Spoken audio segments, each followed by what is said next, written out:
Assalamualaikum warahmatullahi wabarakatuh. Di sini saya akan mempresentasikan memahami jenis-jenis karya tulis. Pertama-tama, perkenalkan, nama saya Glorin Syafalin dari Fakultas Psikologi Universitas Besua Angkatan 2024. Perlu kita ketahui, apa itu karya tulis? Sebuah bentuk karya tulis yang ditulis dalam bentuk teks yang berisi informasi, ide atau gagasan yang ingin disampaikan oleh penulis kepada pembaca. Karya tulis dapat berupa esai, makalah, laporan, proposal, skripsi atau tesis, disertai artikel baku dan lain-lain sebagainya. Karya tulis biasanya memiliki struktur yang baku, yaitu pendahuluan berisi latar belakang yang rumusan masalah, tujuan, dan manfaat penulis. Yang berikut itu isi, berisi pembahasan atau topik yang diangkat dalam karya tulis. Yang berikut itu penutup, berisi kesimpulan dan saran. Karya tulis memiliki beberapa fungsi antara lain. Mencapaikan informasi. Karya tulis dapat digunakan untuk menyampaikan informasi kepada pembaca. Mengembangkan ide. Karya tulis dapat digunakan untuk mengembangkan ide dan penulis. Yang berikut itu mempengaruhi pembaca. Karya tulis dapat digunakan untuk mempengaruhi pembaca dengan tujuan tertentu. Karya tulis dapat dibuat dengan berbagai tujuan seperti akademik, untuk memenuhi tugas kuliah, peneliti atau seminar. Yang berikut itu profesional, untuk melaporkan pekerjaan, mengajukan proposal atau mempublikasikan hasil penelitian.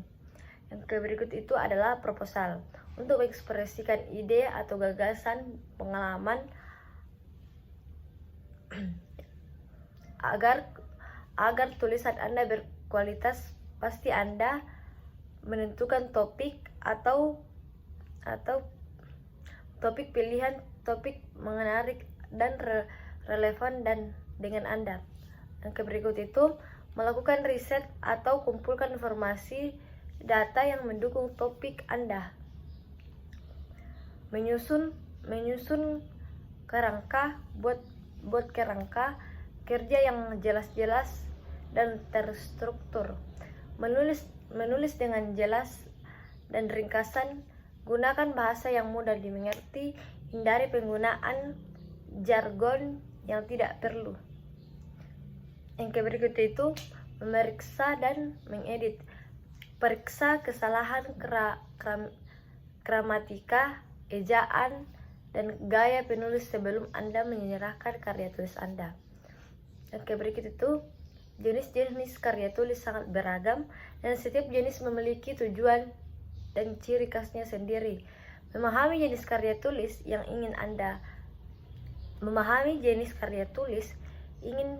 ingin Anda dapat akan membantu Anda memaksimalkan potensi dan efektifnya.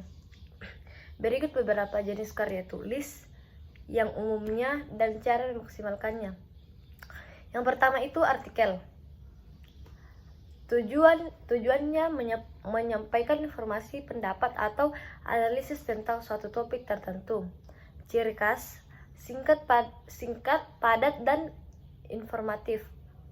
Cara memaksimalkannya yaitu pilih topik yang menarik dan relevan.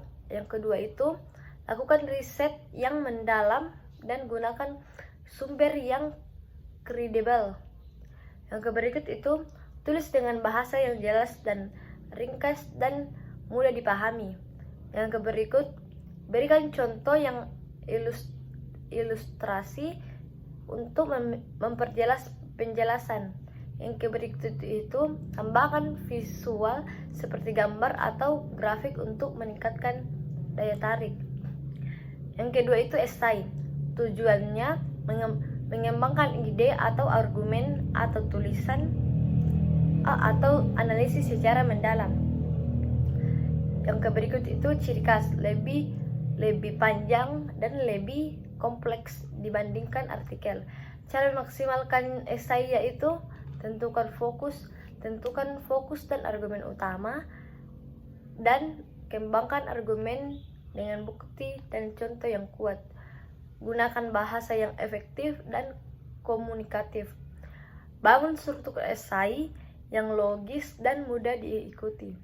Tambahkan kutipan dari sumber yang kredibel untuk mendukung argumen.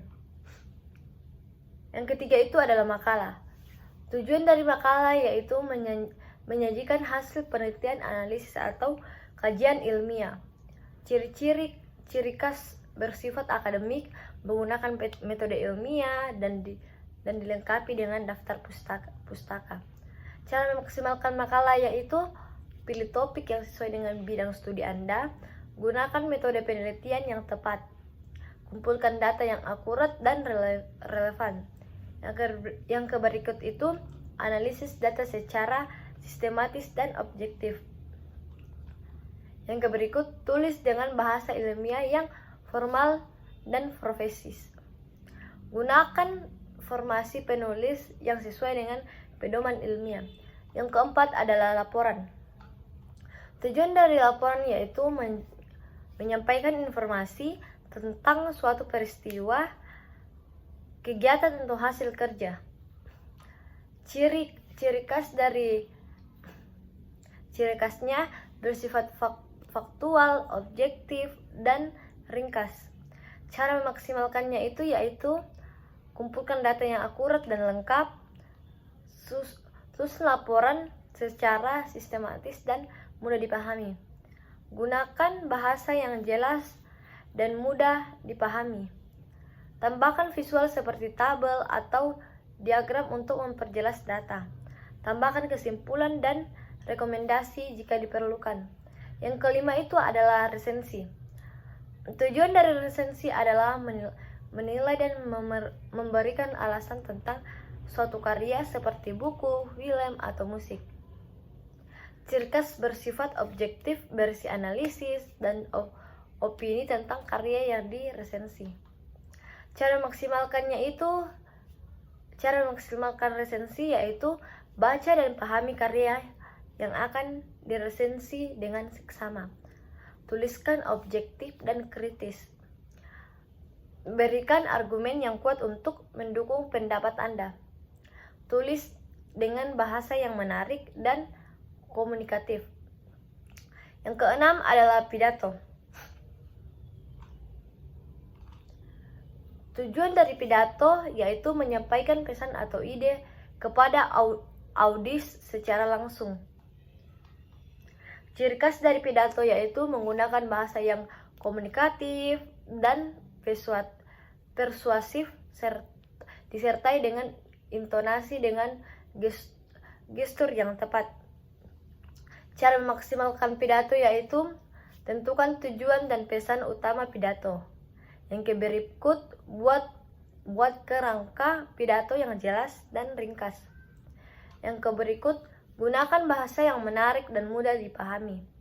Yang berikut itu latihan pidato dengan baik dan perhatikan intonasi dan gestur. Berikan dengan audis untuk meningkatkan argumen. Yang ketujuh itu adalah proposal. Tujuan dari proposal mengajukan ide atau rencana untuk mendapatkan dukungan atau persetujuan. Ciri khas bersifat persuasif, berisi argumen yang kuat dan solusi yang realistis. Cara memaksimalkannya itu tentukan tujuan, sasaran proposal, jelaskan ide atau rencana secara rinci dan jelas.